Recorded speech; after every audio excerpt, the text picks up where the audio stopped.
Well, that sucked.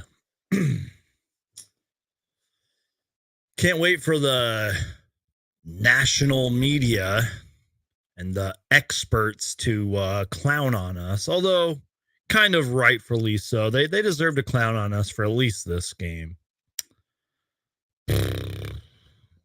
That sucked, y'all. Like, that just, oh boy. I think the best way to summarize that game, oh boy, this is going to be a fun show, y'all. I think the best way to summarize that game is a great tweet here from Suns Are Better. Great follow on Twitter, by the way, at Suns Are Better.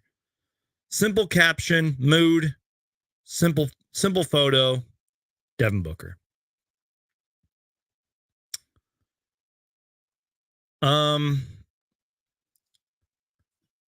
First off, you guys already know the drill. Hulk smash that like button, subscribe. It's totally free to subscribe, and I encourage you to subscribe for everything Phoenix Suns. You guys already know the drill. I really do mean this when I say this, and I know I might sound delusional after this first tough loss. I still think it's going to be Suns in 5 or 6. I knew they would at least get one game. Now, how they actually won this game is going to be a big conversation throughout this live show.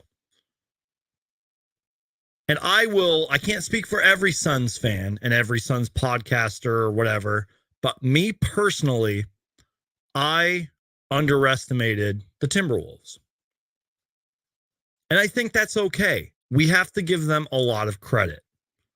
I think that's okay to underestimate them because, you know, during the regular season, pretty much every game was a double-digit win. You know what I mean? Like 20-point win or whatever. It was a big win, pretty much. Like, you know, that last game, it was 97-87, but it was pretty much a 20-point win, right? The Wolves said, as the kids like to say, all right, bet. The Wolves said, cool, you kicked our ass in the regular season. Great. We'll see you in the playoffs. And they saying that they kicked our butts was an understatement. Saying that they locked us down on defense is an understatement. And you got to tip your hat to them. And I know it's easier said than done. And I know that a lot of people are going to be picking on Devin Booker after this game, and rightfully so. He deserves a lot of criticism. Devin Booker has to be better. Just plain and simple. He just really needs to be he needs to be better. And I know he will be. I have faith in Devin Booker that he will be better. I still believe we can win this series, whether it's 5 or 6 games. I still believe Devin Booker will get out of whatever this defensive lock that he was in, because he was locked down tonight. And we'll get into it. But the Suns can still steal game 2. And that would be huge coming back home to Phoenix. I know every win in the playoffs is a must win, but you can really now say, with how the Wolves kind of laid the smackdown on us, you could definitely say game 2 is a must win. Because not only does it tie the series, but we have 2 games at home in Phoenix. So we got to win game 2. Must win no matter what. I don't care if it's an ugly win. I don't care if the Suns blow them out in game 2. Game 2 is a must win. So is it fair to say that the Suns, how do I say this? The Suns kind of sort of lost this game in the first half. Is that fair to say? And you're probably like, Suns Geek, what are you talking about? You know, we started off the third quarter on fire, which I will get to that. I promise I will get to that third quarter. Did the Suns lose this game in the first half? And that might sound crazy to ask because I even tweeted this out. It was only a 10-point game at halftime, but the Suns were lucky it was a 10-point game at halftime. Because I will say, in all fairness, the Suns actually closed out the second quarter sort of on a run there. But it just didn't really seem like it mattered. I haven't really talked about it too much in my videos and on the live show I did today with the Suns Planet podcast. If you missed that, by the way, co-streamed a podcast with the Suns Planet Pod where we gave out some Suns awards, talked about the latest Suns news, and sort of previewed the series. One thing I had in the back of my head all week, and as the kids say, this is on God. One thing I had in the back of my head all week was, I wonder if, like, trust me, I was psyched that the Suns had a week off to rest, practice, watch film. But guess what? So did the Minnesota Timberwolves, and that was what kind of scared me. Was like, man, the Wolves have a week to realize what went wrong during the regular season and respond. And not only that, the Wolves started off this game, even though the pace was really good between both teams, the Wolves started off this game with the right urgency, with the right defensive strategies, with the right, I guess, aggressiveness and the right energy. Even though the Suns' pace was good, the Wolves' defense, urgency, and just a lot of things went their way. And that is an understatement. I've been live for like 9 minutes and I've barely touched on the Suns because this game really was like all Timberwolves throughout most of the game. And I'm going to do my best to talk about what did go right for the Suns, even though not much went right for the Suns.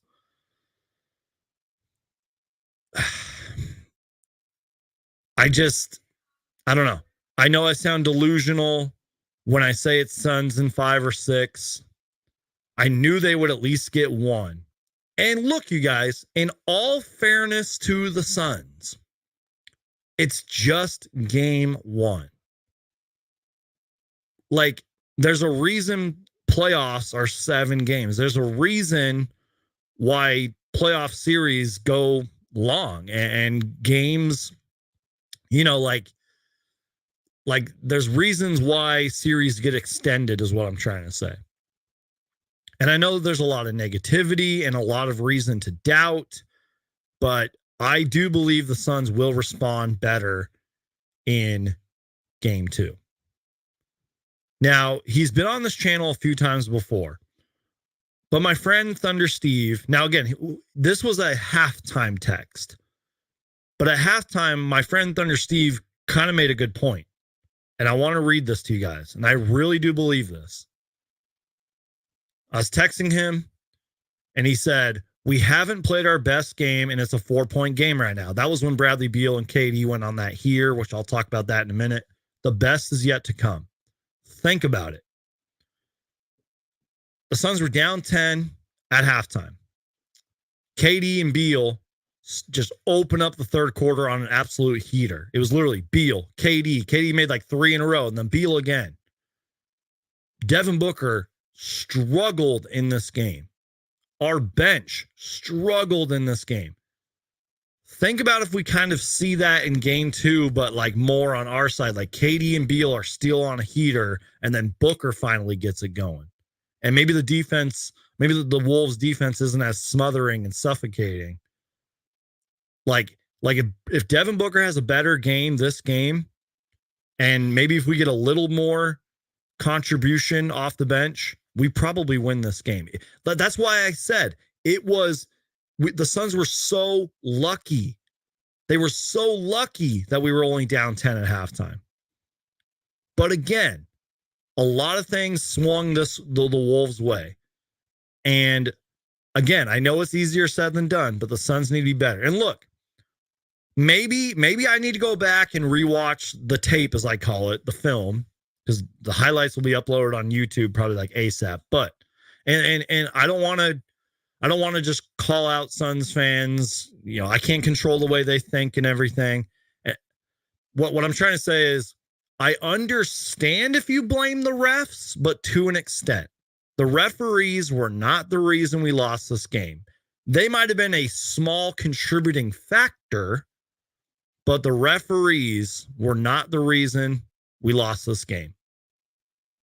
And I'm not defending the referees at all. Well, I guess I kind of am, but I'm not defending the referees like crazy. Don't get me wrong. There might have been a few questionable calls. There might have been a lot of missed calls, if you will, or like, oh, that should have been a foul, but look, that's where it gets a little tricky, because after the All-Star break, I don't know how Adam Silver, the commissioner of the NBA, did it, but after the All-Star break, the game has changed in terms of the refs are letting the players play. And you can tell that players like Kevin Durant, for example, have had to adjust to it. And as we saw in this game, Devin Booker had to adjust to it. So now it's either like fans are complaining because there's too many foul calls, and now they're complaining because there's not many foul calls. And I get it. I'm a little torn on it too. Like, I don't know. But I just don't think, I think like if you're like, oh, the only reason the Suns lost this game is because of the refs, I think you need to go back and watch the game, because the Suns did a lot of this to themselves. And I've been sitting here ranting for almost 14 minutes, and I haven't even really talked about a lot of the Suns' flaws in this game and the numbers. The Suns, you know what I mean? Like, I'm just saying, you can blame the refs a little, but it's not the refs' fault that we lost this game to an extent. So I need y'all to do me a huge favor. Absolutely just crush that like button. Share the show. That tells YouTube that I'm doing a good job. And I encourage you guys to subscribe. It's free, and it tells YouTube that I'm doing a good job. And my videos and live shows will be put in your subscription box, and that's it. I was talking about that earlier with the Suns Planet podcast, and they made a good point about that. They said subscribing is totally free, costs you nothing. And yeah, I would really appreciate a subscription. We're on the road to 10K subscribers, by the way. So, okay. Let me take a sip of my water here, and we got a lot to talk about because I took some notes. You guys know me. I like to take my notes. I'm drinking water here, so cheers.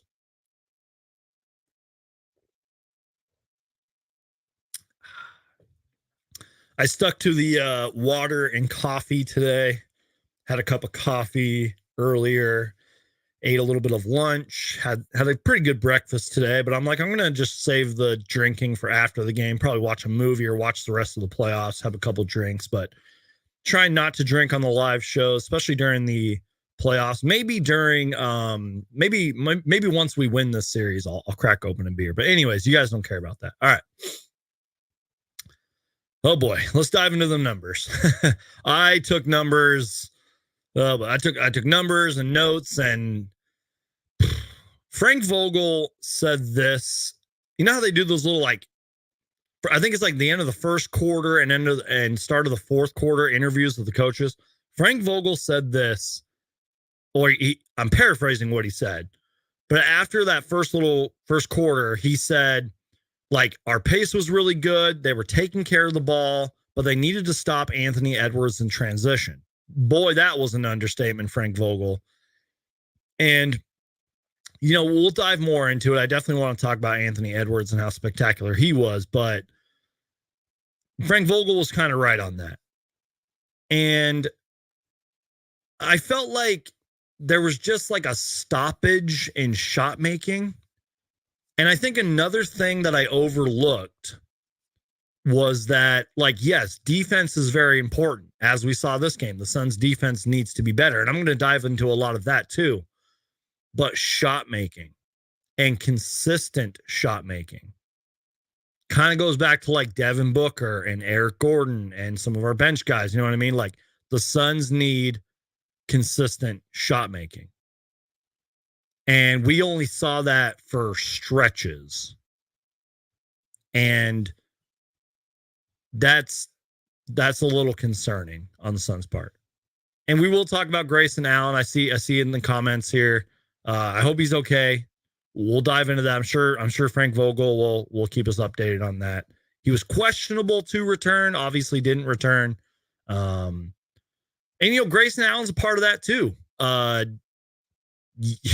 Yeah, he was not very good in this game, especially his shot making and shot attempts were not very good in this game. So let's just do this, y'all. Let's go down the numbers here. Let's talk about Kevin Durant first, because he deserves it. If there was a player that showed up today, in my personal opinion, it was Kevin Durant. Kevin Durant was spectacular. 31 points. And speaking of KD, before I get into the numbers, he started off this game, I believe it was 4 for 5, 9 of the first 11 points, and was locked in. Unfortunately, the Wolves defense, especially near like the second quarter, kind of slowed him down.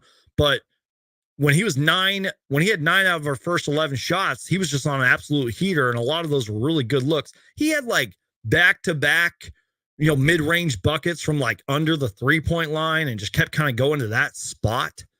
And he just seemed locked in. Even when he kind of would struggle here and there and missed a few shots and everything, like he seemed locked in throughout most of this game. I wasn't worried about Kevin Durant. Like I knew he would show up and do everything he could to help us win the game. But somebody quote tweeted me. It was like one of those KD Stan accounts, like, oh, the Suns went away from Kevin Durant in the third or the fourth or whatever. And, they can't be going away from Kevin Durant. And I was like, I quote tweeted him back. I'm like, so Kevin Durant's supposed to score all the points? Like he had like 28 at that point, finished the game with 31. I'm like, Kevin Durant can't score every single point. Even if KD would have had 50 in this game, other players need to contribute. You know what I mean? I'm like I get what I don't know, Suns fans. I don't know. I thought KD had a great game, okay? 31 points. Only missed 6 shots. Kevin Durant had 31 points and he only missed 6 shots. Now, again, there was one stretch where he went 1 for 6. I feel like he kind of cooled down in the second half. I think that's fair to say. Did have 5 turnovers, but he had 7 rebounds, 1 assist, 1 block, 1 steal. Now, we'll talk about it. We'll get into it, but KD was 2 for 2 from 3. Those 3-point shot attempts, and look, I'll just read the numbers right now. The Suns attempted 28 threes. They only made 9. For me, the biggest takeaway for that, for me, is not the made threes. I mean, obviously you want to make more than 9 threes, but I want those attempts to go way up. And maybe that's a credit to the suffocating Wolves defense. I think the bare minimum, the absolute minimum threes the Suns need to be taking, I don't care how suffocating the defense is 35. Those threes need to go up next game. Those threes need to go up. Obviously, I want more than 9 threes made, but I want more than 28 threes. You know what I mean? Because we only attempted 28 threes in this game. That's just how it is, y'all. That's just how I look at it. And that's why I said earlier, I think one thing that I overlooked personally, and I think one thing I overlooked when I was on the Suns Planet podcast earlier, was the Suns need to consistently make shots. Consistently. Obviously, they're not going to score every single basket. That's impossible. But they need to consistently make shots. I mean, you could argue that in this series specifically, and in a lot of series, offense is going to win you the game. I want the Suns to be great on defense. I want the Suns to be consistent on defense this series. But offense, I think, is going to win you this game. At least in game 1. You know what I mean? Like, at least that's how the narrative is going to look after game 1 today. You know what I mean?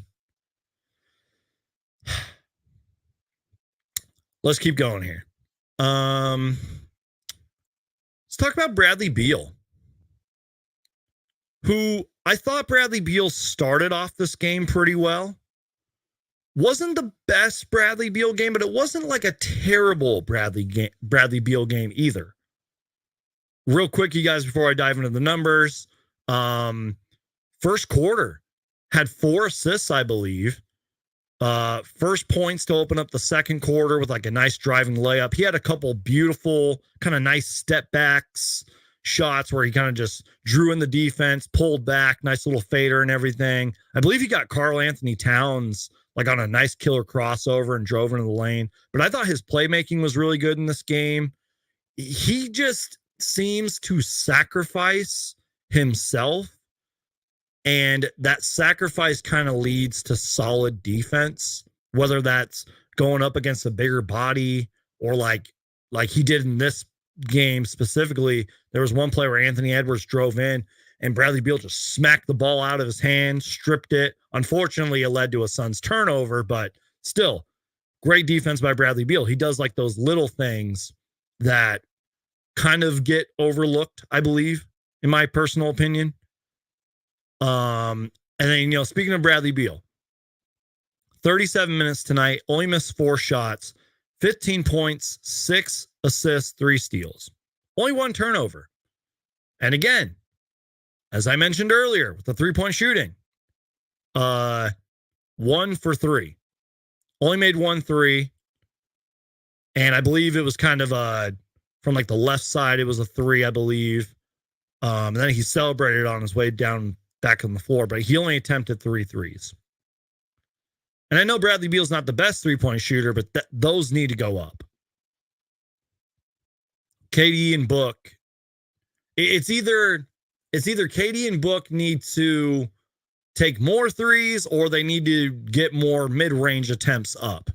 You know what I mean? Does that make any sense? Probably not, but either they need to up the 3-point attempts or they just need to just focus solely on the mid-range shot and only take a 3 if they're wide open.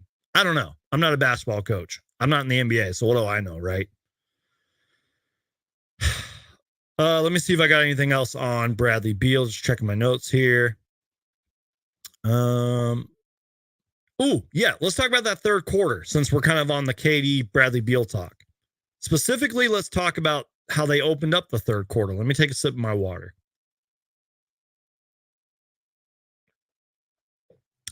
Delicious. All right. I like this tweet here from Kellen Olson. You guys all know him from Arizona Sports. Let me pull it up real quick. Give me a second here, you guys. Oh God, what is happening here? Your browser has lost connection. Are we still live? What's going on here, you guys? Restart your browser. Continues to be a problem. Are we live, guys? What's going on here? Someone put a thumbs up emoji if we're live still. I don't know what's going on. Hello? Technical difficulties, you guys. Says we're still live, right? Uh-oh.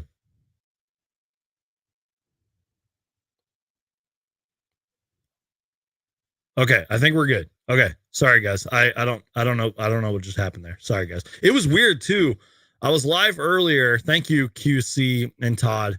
And thank you Tycoon. But anyways, it was weird too. My computer like earlier, I had like the lights on, I had a few cords plugged in and it just went everything just shut off. And the battery on the computer didn't even die. Just computer just it was weird. Anyways, what was I talking about? Oh yeah, this tweet by Kellen Olson. We're specifically just talking about the third quarter here. At least how they opened up the third quarter. Let me click this. Let's see. There we go. Beautiful. So this right here, this is how the Suns opened up the third quarter. They only missed 2 shots to open up the third quarter. And if I remember it correctly, Bradley Beal started the third with a 3. Kevin Durant had like back-to-back buckets. The Suns really just in general started off this game or third quarter on a run. And it kind of seemed like we were back in the ball game. That's where I got a little too confident. I was like, the Suns were down 10 at halftime, kind of felt like they were down 20. KD and Beal go on a run of their own, and all of a sudden it's a 4-point game. And then I think I might have jinxed us because after that, it seemed like everything kind of fell apart after that. And you know, maybe that's where that KD stand might have been right to an extent, where it's like we went away from KD, but I'm like, okay, well, is he supposed to hit all the shots? KD hit a 3. Right after that, Karl Anthony Towns responded with a 3. Kevin Durant had this beautiful, like, elevated mid-range bucket, and they were just carrying us to open up the third quarter. And I feel like that's important. I feel like that's kind of what we need to focus on a little bit. But unfortunately, it just didn't matter. Like, as Todd said right here, perfect timing, Todd.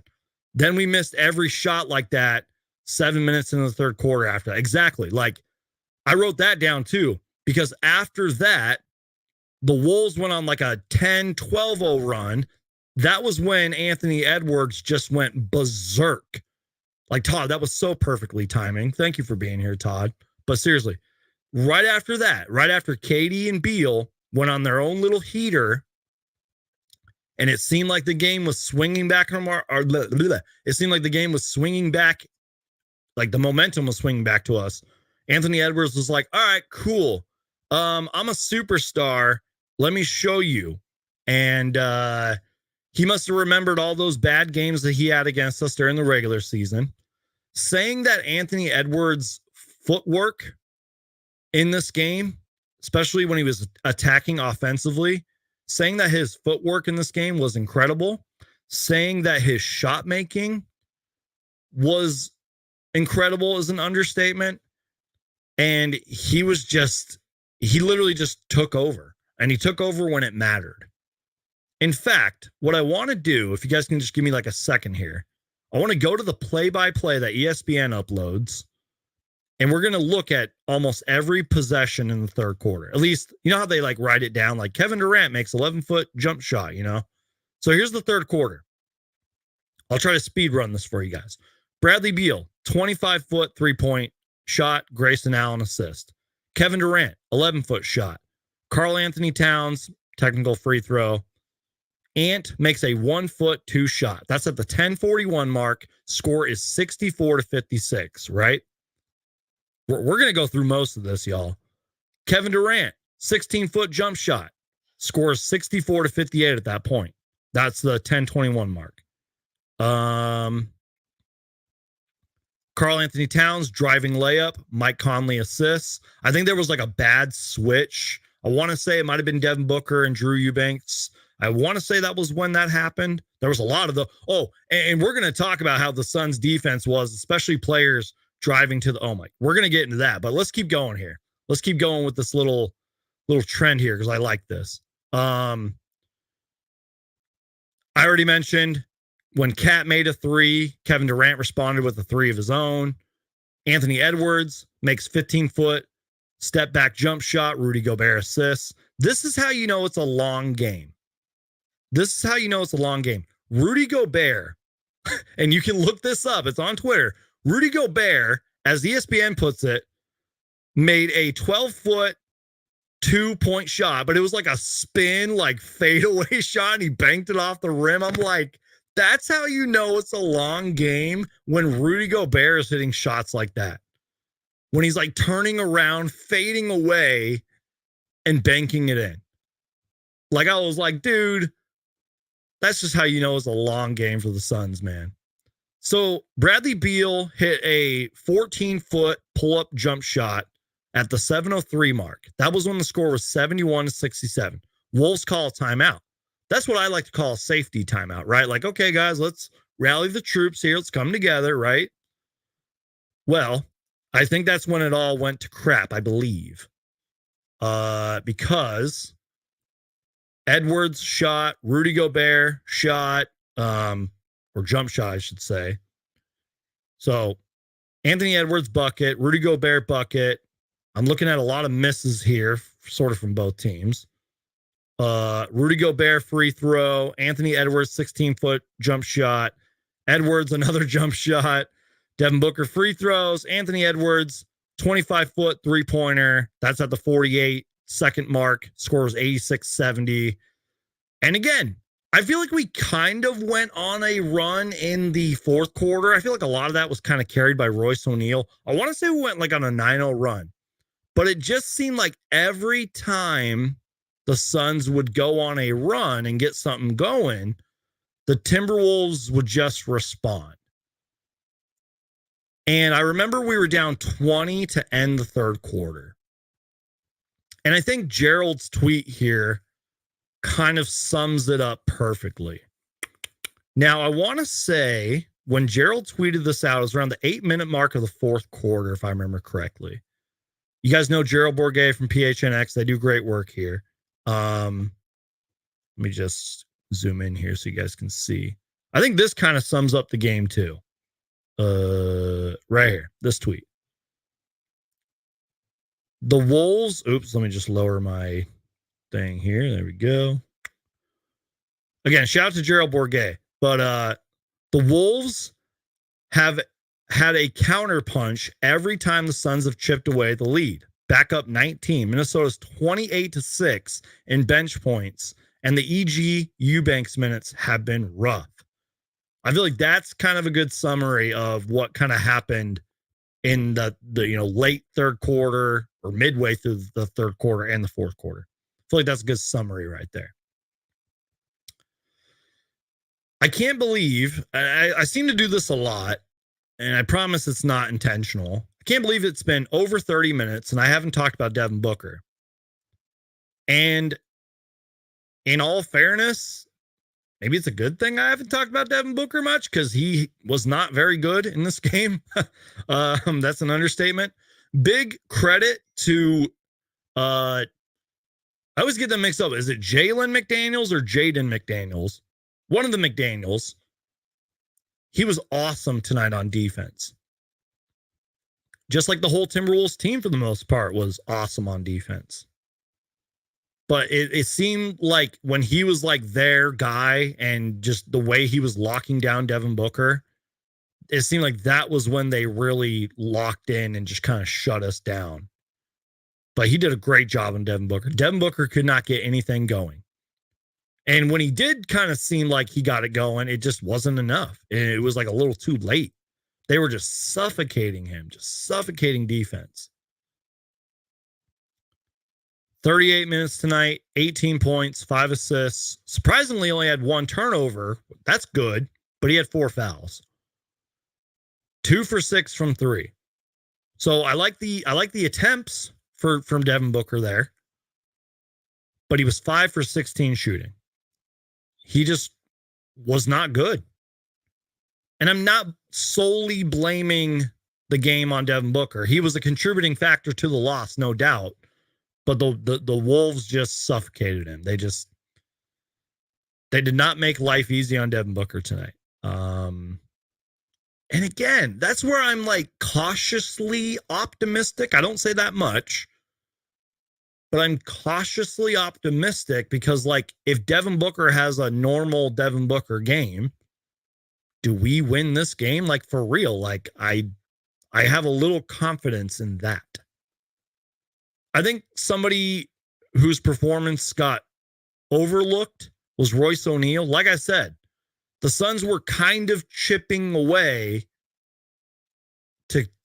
in the fourth quarter, but it was just like a little too late. I thought Royce O'Neal was pretty good in this game. 26 minutes, 14 points, 4 rebounds, and he was 4 for 8 from 3. Like, that's pretty good. And, he contributes on defense out there, does his best. There were so many times where he just would space the floor and was just at the right spot at the right time, would just drain a 3, Played good out there. Like, I give him props, but we didn't have much help outside of that. And that is, that's,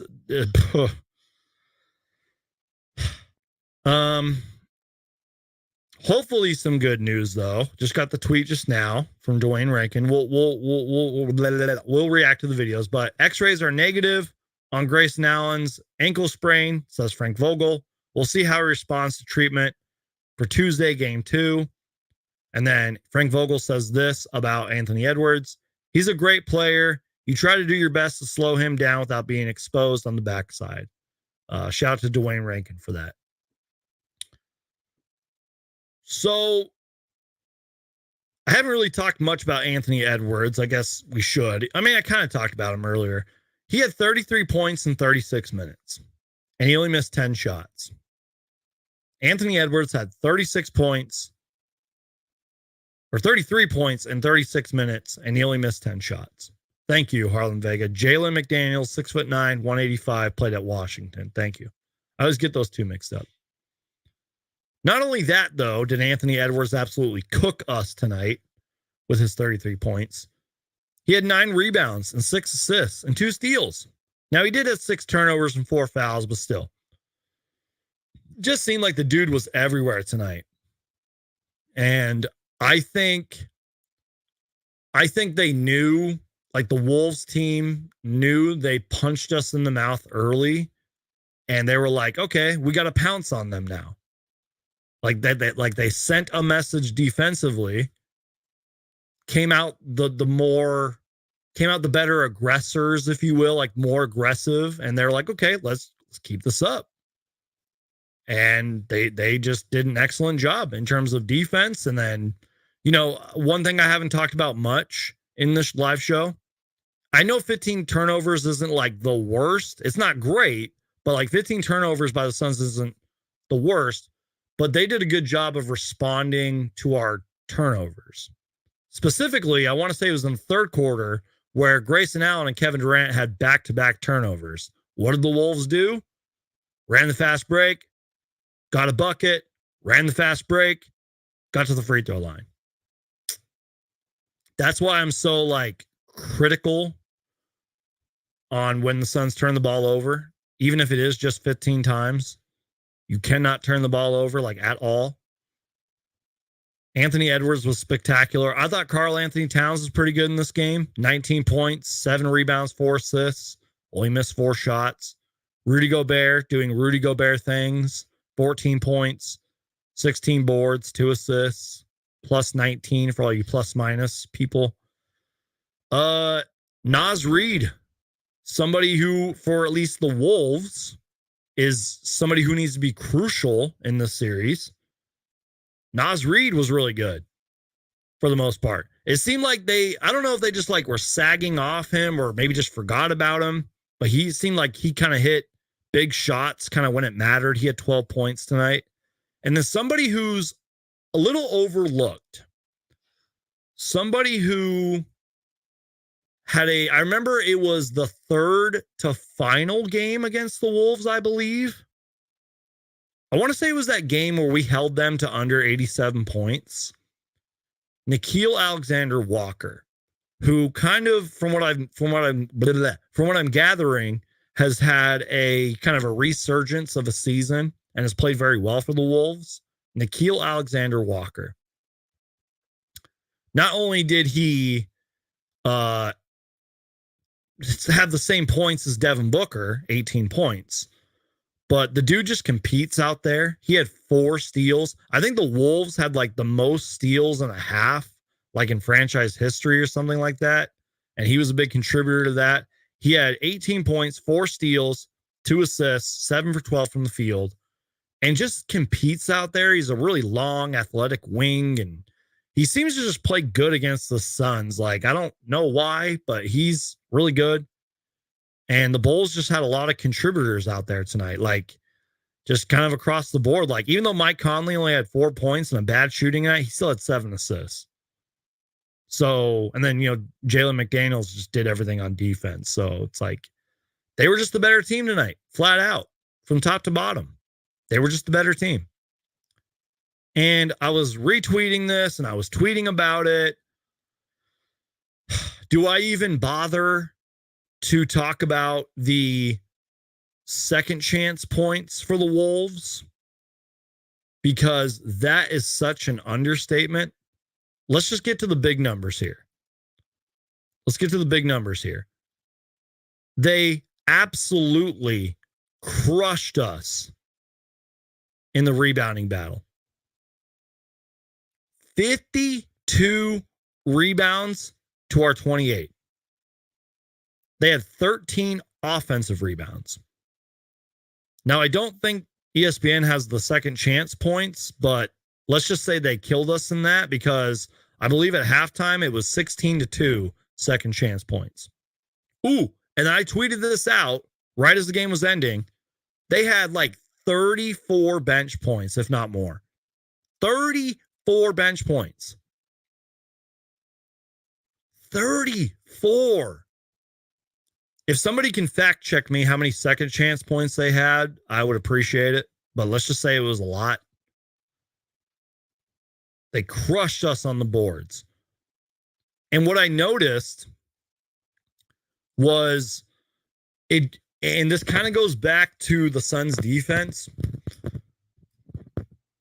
The Suns were just kind of like allowing, whether it was just great pick and roll offense by the Wolves, but just it seemed like if they wanted to get to the lane, they could. The Suns resorted back to those old ways of just letting guys just cut to the rim, off a pick and roll, or even when they were like kind of playing paint defense, they still were just able to just drive in with ease. And then with some of those second chance points, it was just either guys weren't in their right spots or like, I think there was one Nickeil Alexander-Walker where he like just came like, I want to say from either the right side and just kind of drove in, tipped it back in. You know what I mean? Just like little things like that. They killed us in the second chance points battle. Turnovers were even tonight, 15 for 15. The Suns had more points off their turnovers, so that's good. But, you know, like they crushed us in the paint, 52-34 in the paint battle. Their largest lead was 27. Ooh, and another contributing factor to tonight's loss. I already talked about the turnovers, but 16 assists. We had 8 assists at halftime, and we had 7 turnovers at halftime. 16 assists. 16. And that goes back to the not consistent shot making. That goes back to the Suns bench just not being good. And Devin Booker not being very good. You know what I mean? Like, I don't know, y'all. I don't know. I know Yusuf Nurkic didn't have a great game tonight.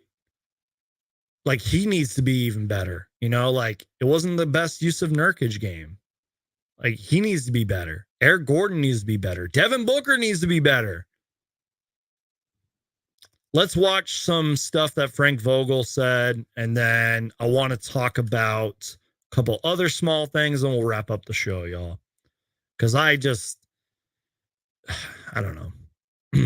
We're going to let's go to Frank Vogel first. Let me put on the headphones too. And then we'll react to some stuff that the players are saying and Frank Vogel, and then we'll wrap up the show, y'all.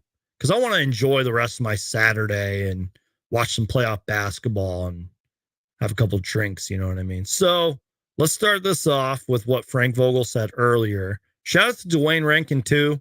You know, Suns beat writer for a very long time now. Travels wherever the team travels, gets us all the latest news. I know Gerald Bourguet and Kellen Olser are in Minnesota right now, but we'll react to this because Dwayne Rankin got a new camera, so the quality should hopefully be better on this. But okay, let's see. Here we go. Let's start with this one right here. All right, let's listen to head coach Frank Vogel on what he said. The first Grayson, I know obviously he didn't come back in, but the game had kind of got out of hand. What's the status of his ankle?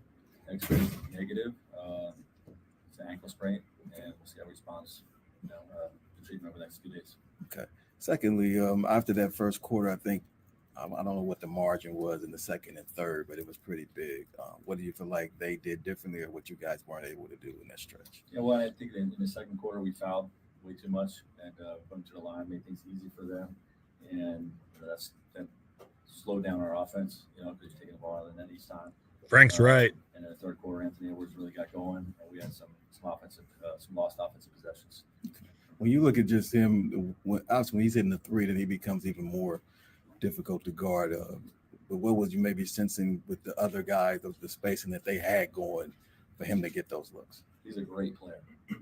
You know what I mean? He's a great player. You try to do the best you can to slow him down without being exposed on the backside all night. But there's things we can do better that we showed throughout the regular season that we didn't do well enough tonight, and we'll make those adjustments and be ready for game 2. What did you see from Devin tonight, just in terms of the way he was trying to attack and maybe not finding as much success? Yeah, it's just we got to do a better job getting him open. I mean, I think their perimeter players. They got some great perimeter players, defenders on that team. So, we can be more creative in getting him open. Seemed like in the first half, especially, you guys responded really well to the physicality. But is there a balance there in the second quarter you're talking about with the fouling and the physicality? Yeah, I mean, you don't want to put them to the line. They're a bigger, stronger team, but we can play more physical than we played tonight. You know what? I actually agree with a lot of what Frank Vogel said right there. Like how the Suns fouling the Wolves kind of slowed them down, got them out of momentum, and getting Devin Booker open on more shots, which that for me kind of goes back to more shot attempts from the Suns in general, especially from behind the 3-point range. But he's right about that. And I'm glad hopefully Grayson Allen will be okay, because the Suns do have 2 days off after this. So hopefully that ankle's okay. Let's go to a tweet here from Gerald Bourget from PHNX. So this is from Bradley Beal here. Sorry, guys, I'm getting jumbled. Bradley Beal on game 1. They came out like they wanted it a little bit more than we did. It was a feel-out game. They'll make their adjustments. We'll make ours for sure. Look, I've said this so many times, y'all. Whether you love or you hate Bradley Beal, whether you were against the Bradley Beal trade or you were all for it, I love Bradley Beal's honesty. I love Bradley Beal's honesty. He has been so honest and vocal, and that is what a Suns team like this needs. I think a lot of teams in the league need that. Is like kind of brutal honesty. Bradley Beal on game 1. They came out like they wanted it a little bit more than we did. It was a feel-out game. They'll make their adjustments, and we'll for sure make ours. Exactly. Like, that's why I'm a little confident that the Suns will steal game 2. I hope so. Because hopefully we do make those right adjustments. Hopefully Devin Booker has like a normal or better Devin Booker game. Hopefully the 3-point shots go up. Hopefully there's more assists. Hopefully there's better defense, especially like in transition and guys driving to the rim and everything. Like, they need to make their adjustments.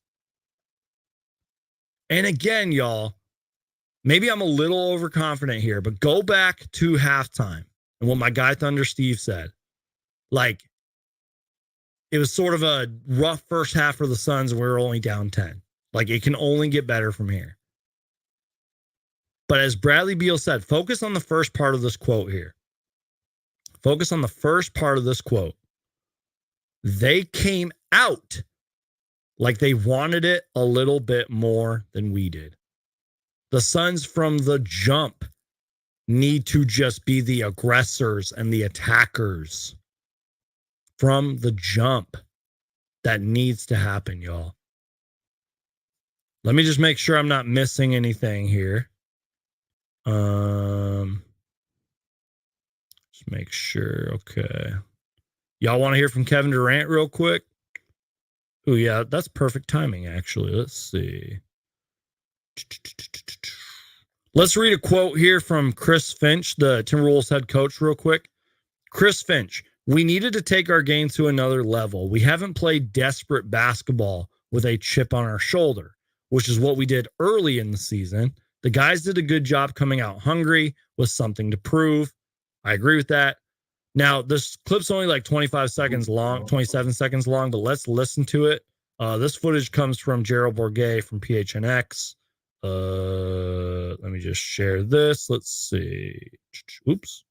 All right, so check this out. Here's Kevin Durant post-game. Let's hear what KD has to say.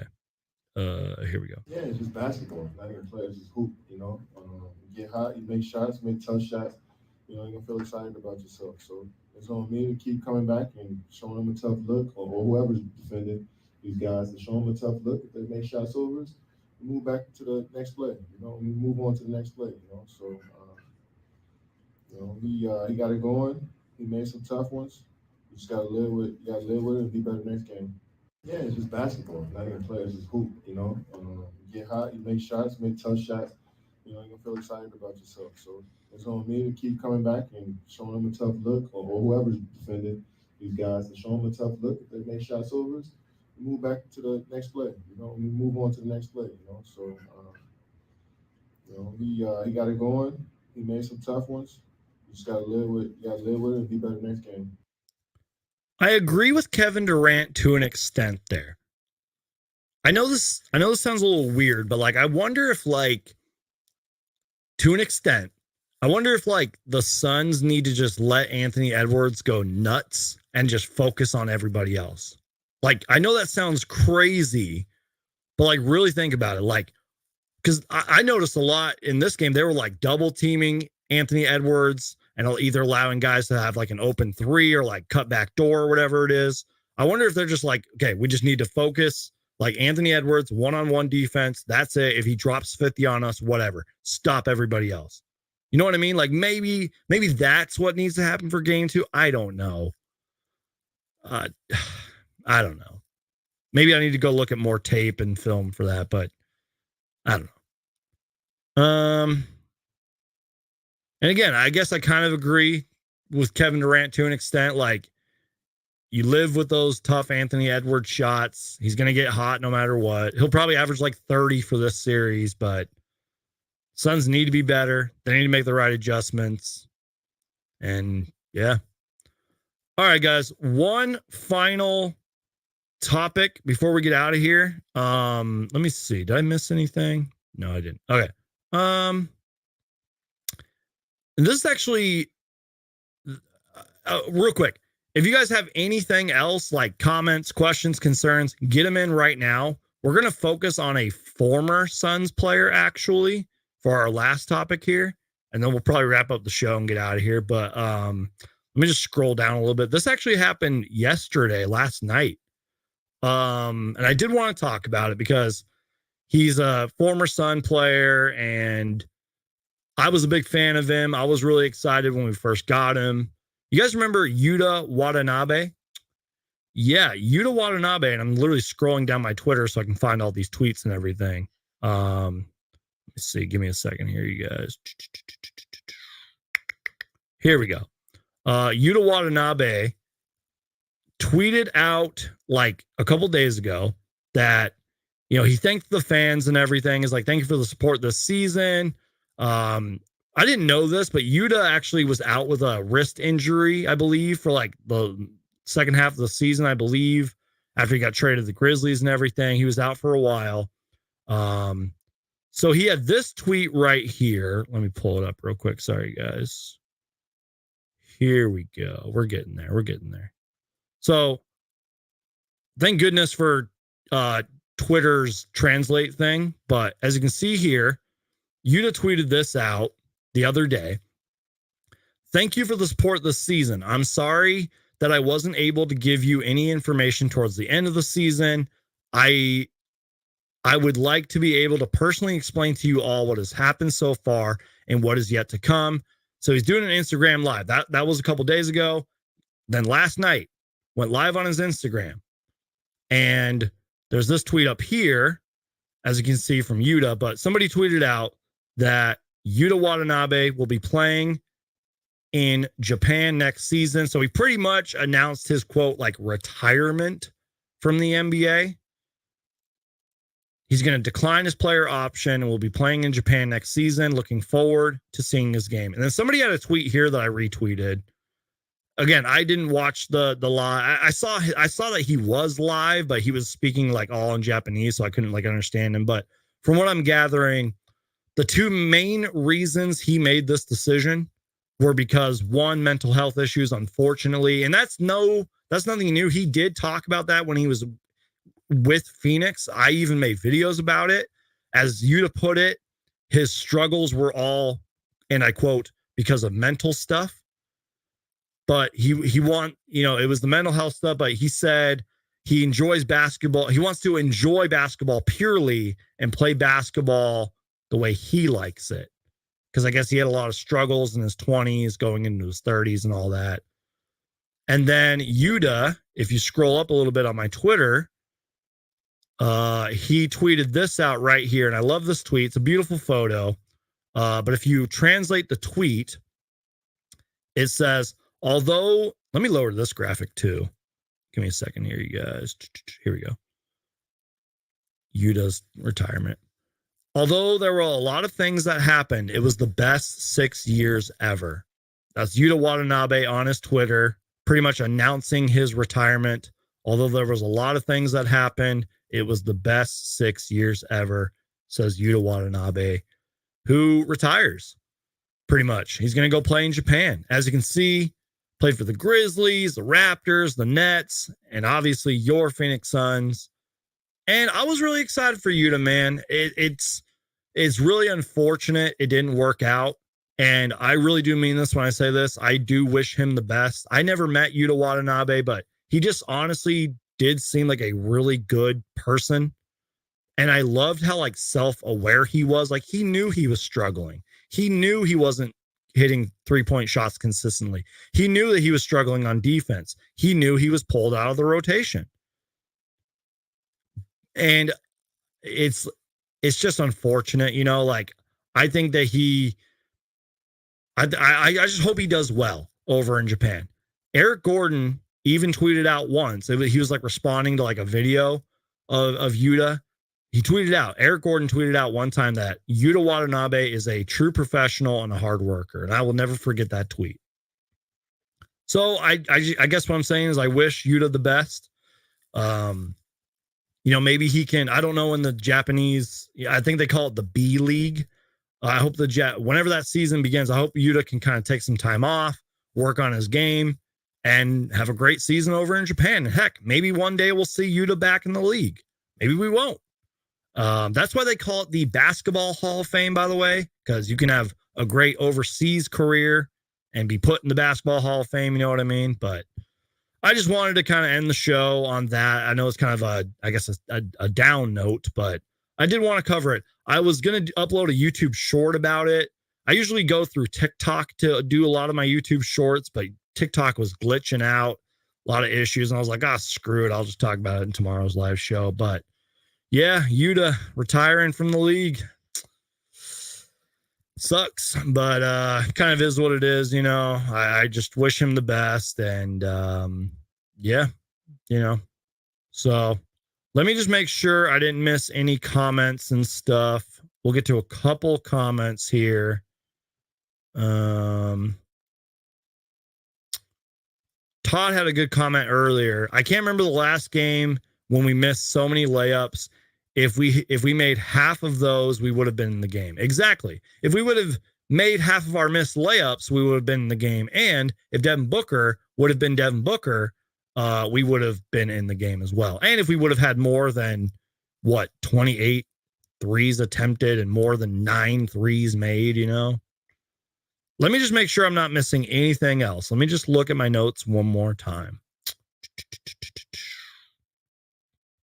Nope, I think I pretty much talked about everything I wanted to talk about. Cool. All right, guys. I think that's pretty much it, y'all. Enjoy your Saturday. Thank you guys for being here. I know there's a lot of great Suns podcasts out there and a lot of great Suns content, but the fact that you guys continue to support me means the world to me. We had 187 people in here. So seriously, you guys, whether you're watching now or watching later, seriously, crush that like button. Retweet this if you're watching on Twitter. Share the show. And it's free to subscribe. Subscribe. You'll see all my videos in your subscription box. You'll know when I go live. You'll know when I post a video. It's free. And seriously, even if you just like share this show to like your Instagram story or retweet it, like tag me in it. Like that really means a lot, y'all. And it really helps out a lot. So we will be back, guys, for game 2. I believe it's Tuesday.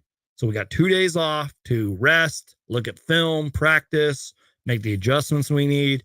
If the Suns can legit steal game 2, I think we'll be in pretty good hands, y'all. I still believe it's Suns in 5. Suns in 5 or at least 6, y'all. So we just can't underestimate them. We can't underestimate them, and we need to be the aggressors from the jump. But yeah, I love you guys. You guys are all amazing people. God bless you guys. Stay safe out there. Be kind to people. Spread positivity in this world. I love you guys. God bless you guys. And you already know the drill. Win or lose, Phoenix Suns for life. Peace out. God bless. And go Suns. Peace.